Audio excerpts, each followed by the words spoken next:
Bryant wants to be traded. He's ripped the general manager. Still wants out of L.A. He's ripped the owner. Wants to be traded. Ripped the city by saying you don't want to play here. The Los Angeles Lakers are going to move Kobe. Where could he end up? Dallas, Chicago. Phoenix. Kobe has played his last game in a Lakers uniform. There is all this talk out there about the possibility of Kobe Bryant getting traded. A lot of columnists across the country, including in L.A., wondering, is it a good idea for the Lakers to make a deal that would involve a guy who I think is the best player in basketball? If he's not, he's certainly awfully close. Have you played your final game as a Laker? Will you be a Laker when the season starts? No, I don't know. Back in 2007, Kobe Bryant, the Black Mamba, Hall of Famer, Laker legend, and arguably one of the 10 greatest humans to ever grace a basketball court, was ready to pack up his bags and leave Los Angeles. He was fed up, looking at a supporting cast that was more like a community theater group than a championship team. Kobe was staring into the mirror, watching the prime of his career slip through his fingers, and he was so pissed off that he demanded a trade. The best player in the world at the time, ready to leave one of the most storied franchises in the history of sports. But then, the Lakers pulled off what seemed like daylight robbery, managing to snag the 7-foot Spanish big man Pau Gasol from the Memphis Grizzlies. In retrospect, this trade wasn't quite the one-sided massacre many thought it was, but its ripple effects, well, they were massive. This wasn't just about adding another piece to the puzzle. This was about forging the very lore of Kobe Bryant. Without Gasol, the Kobe Bryant we celebrate with those rings, those finals MVPs, that legacy, he might have just been another what-if in NBA history. After the Shaq and Kobe three-peat, these two stars, who together formed the greatest duo in sports history, became corrosive. They proved that they could not coexist, and the Lakers had to choose. They ended up picking Kobe and shipping out an aging Shaquille O'Neal for the poo-poo platter from Miami, which did include Lamar Odom, who would later be integral to their championship aspirations.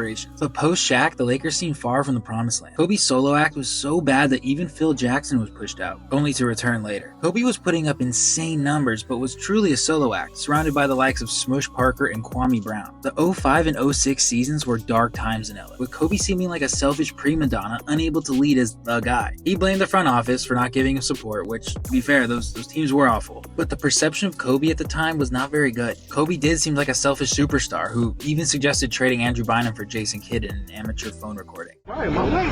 Fuck, are you kidding me? And he's the one that drafted Bynum, so he's not going to let him go. Fucking ship his ass up. You talking about Jason Kidd? And as the frustration continued to build, Kobe ended up demanding a trade. And the trade demand was real, with potential destinations lined up, but Kobe's no-trade clause made it a logistical nightmare. Heading into the 07-08 season, the question was, will the Lakers trade Kobe? That is, until February 1st, 2008, when everything changed. Recapping one of our top stories, the Lakers adding some firepower, pulling off a blockbuster deal. Pau Gasol, Kobe Bryant's new teammate, L.A. and Memphis, pulling off a deal that should have huge impact out west. Completely unexpectedly, the Lakers finalized the deal to bring in Pau Gasol, Memphis' lone all-star. And no one saw this coming. I mean, nobody. It was like the NBA's version of a surprise party. And the compensation Memphis took back was laughable. When Mitch Kupchak came to you and said something like, I can get you Pau Gasol for Kwame Brown, what did you say back? No, you can't. But 2 first-round picks, a young point guard named Javaris Crittenton, and Kwame Brown. Yes, that Kwame Brown. They gave up Kwame Brown. Who First cares? rounders. Kwame Brown, God bless him, is a scrub. This man was a bona fide scrub. He can't handle the ball. The man cannot play the game of basketball. Can't post up. He has small hands. Can't do anything. He's got bad feet. Can't play defense. He has no game whatsoever. Plays no defense. Doesn't have the heart, the passion, or anything that comes with it. And you're asking me whether they gave up too much? Please, the Los Angeles Lakers knew exactly what they were doing. They should be celebrating right now, and Kobe Bryant should not be saying a word. Jesus, he's for real just always been like that.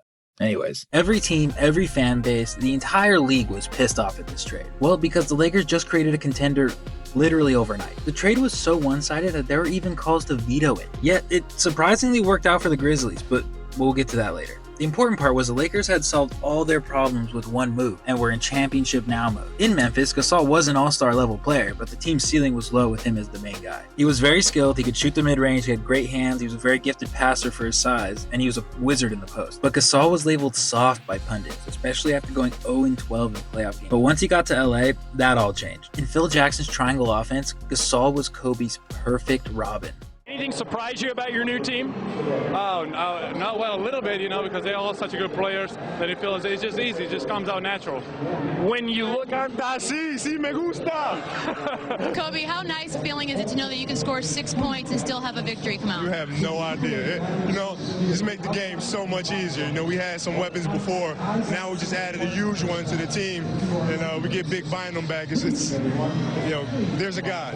There is a God. The Lakers went from playoff hopefuls to the top team in the West, finishing 22-5 with Gasol. In his very first playoff game as a Laker, Pau dropped 36 points, 16 rebounds, and 8 assists. The Lakers looked like the real deal, and they were. Kobe took home the MVP that season, and they were set for a final showdown with the Boston Celtics' new Big Three. Despite the Lakers losing the championship in 6 games, including a 131-92 blowout in Game 6, Gasol proved he could complement Kobe.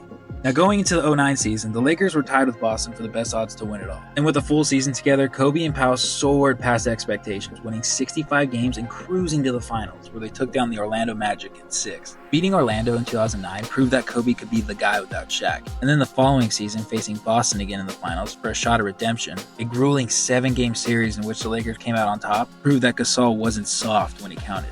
Kobe and Pau's success together was exactly what both of them needed. Kobe could win without Shaq, and Gasol was a legitimate high-level championship player. But this trade didn't just save Kobe's career, it redefined it. 3 straight finals appearances, back-to-back championships, and it solidified Kobe's greatness, turning him from a disgruntled superstar into a championship leader. It gave us the Mamba mentality we know today, and Gasol's jersey now hangs in the rafters. They lifted each other and erased the stereotypes that shadowed them before.